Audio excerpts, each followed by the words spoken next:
what do you guys think is the like ideal amount of money to have at any given time? Because I've heard that once you reach, You're talking about a salary or in your savings, just or in just like having for the rest it. of your life. No, not for the rest of your life necessarily, but like, I mean, I don't know. I what I've heard is that at like $100,000 or something, or like $150,000, that's like the ideal amount of money to have for like the most amount of happiness. And then once you reach a certain threshold, everything after that, you get further. Yeah, you get further and you get less happy.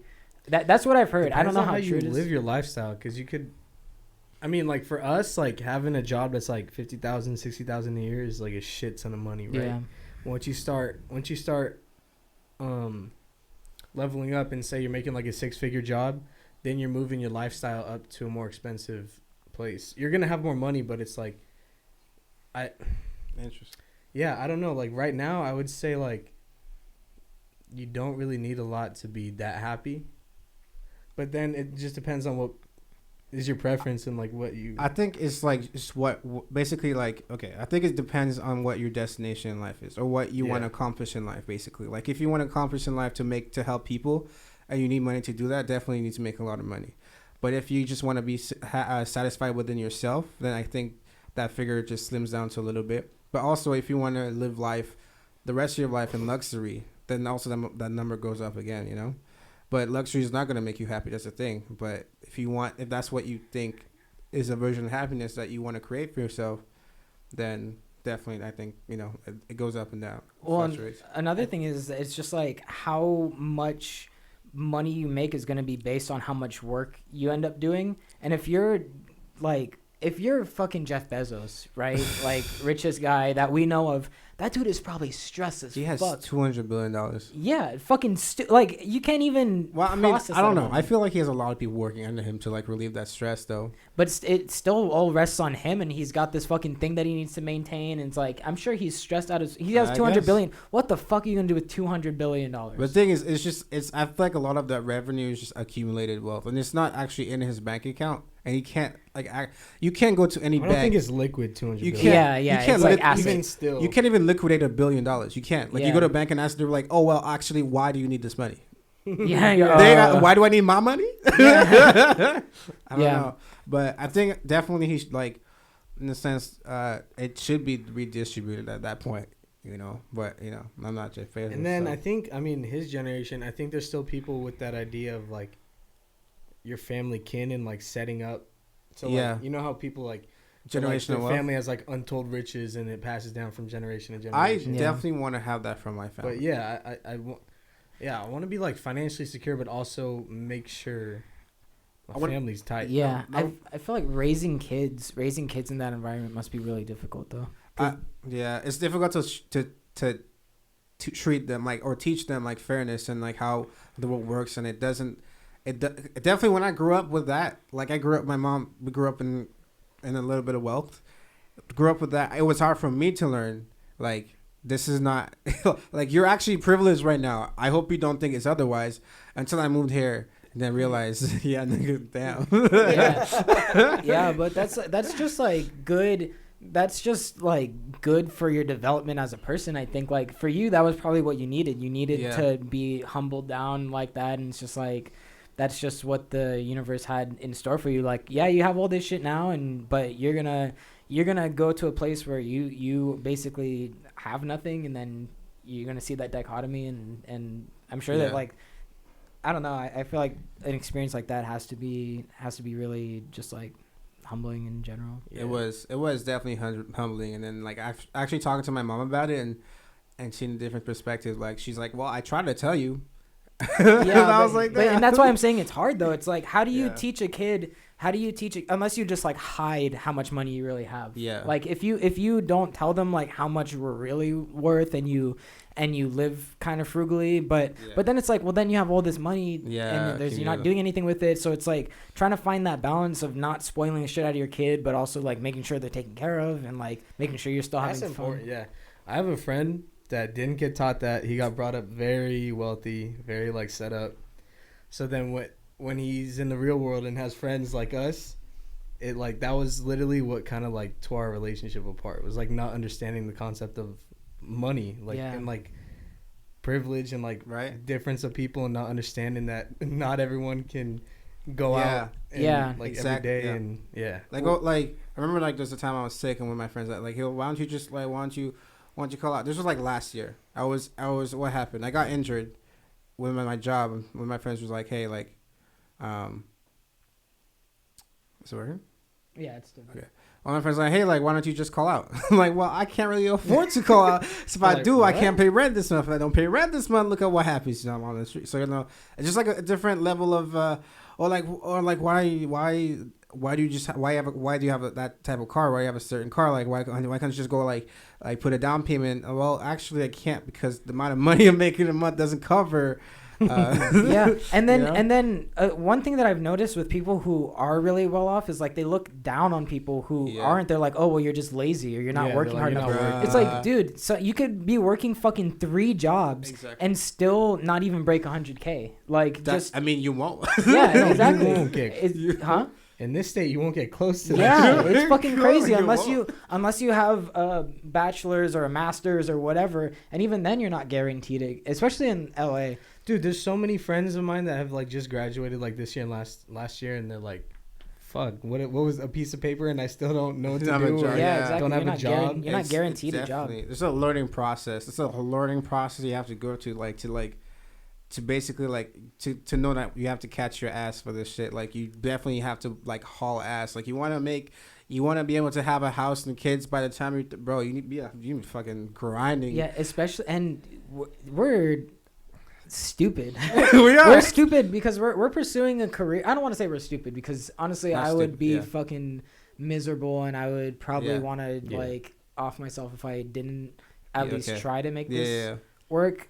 But like we're not guaranteed shit. We're not guaranteed anything. You can make the best music. I know some really crazy musicians and like old people too, like people who are like in their like 50s, 60s, like amazing musicians, but they never went anywhere. Yeah. Because they just didn't have the right opportunities or things just fell apart or whatever life circumstances came up.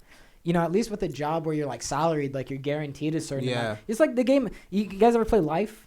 Game of Life? Dude, that shit is so fucking crazy. How it is real. It's like some real shit. Like you can go to college and be stable, or you can fuck around and maybe get a higher paying job. Never choose college. I never choose college, bro. I roll the dice. Yeah, honestly.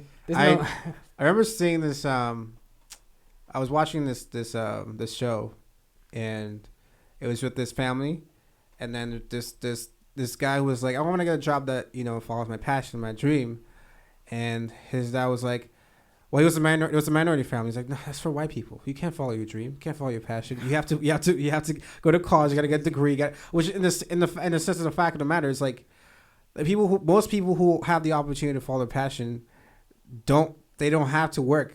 They don't have to worry about they go home. Their car's paid. They don't have to like their instruments paid for. They could they have expensive microphone software, everything, and they don't have they could literally just focus on what they want to do. And the sad part about it is that actual musicians, well, people who actually put their soul into this and do have jobs, it's just harder for them. But I mean, I feel like there's definitely examples of people who grind that out and still make it, you know? Yeah. There's also examples of people who grind it out and still fucking fail. And there's examples of people who don't do shit and they blow the fuck up and they turn to these crazy fucking pop stars. Don't get me started, bro.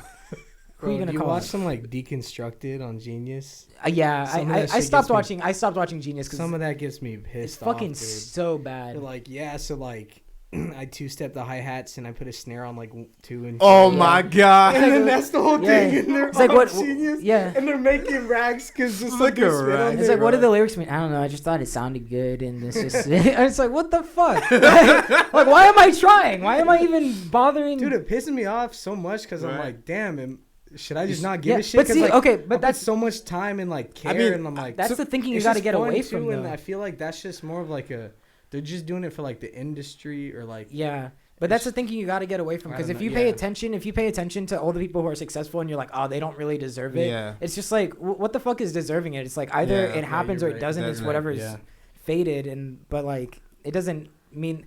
Honestly, Good for them. Like whatever, they got their bag. I have like respect for them because they did do that without doing much. Yeah. And then it's like at the same time that I'm like, so I'm spending all this time and money doing all this and then I'm not doing it. Yeah, it's like, well, fuck me, right? But it's more of connections, thing. It's more of like a who knows what. Yeah. Well, where you could blow up a little bit and then your dad's friend, your mom works in this label, blow up a little bit, probably get like 50K views on one stuff.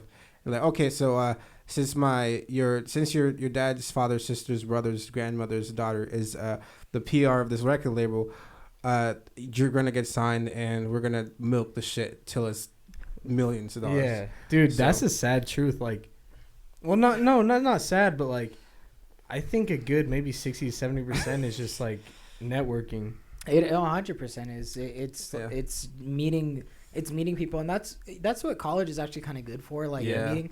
I went to Pierce for a while, and I met a lot of really cool people there, but it just wasn't the program that I wanted. But then I see people like Fahim, and he's at Pasadena, and he's just meeting a lot of people who are like, that are all doing the same sort of thing that he is. It's like if you find your pocket and you find the people who are with like similar mindsets, it's so much easier than just trying to like brute force it. It's crazy thing that you talk about the connection thing, because so I met Fahim right through the band, and then Fahim introduced me. Shout out Fahim. Shout out. Met Fahim through the band. Josh goes to CSUN, right? He's like, I want to get education. Josh goes to CSUN, meets Fahim.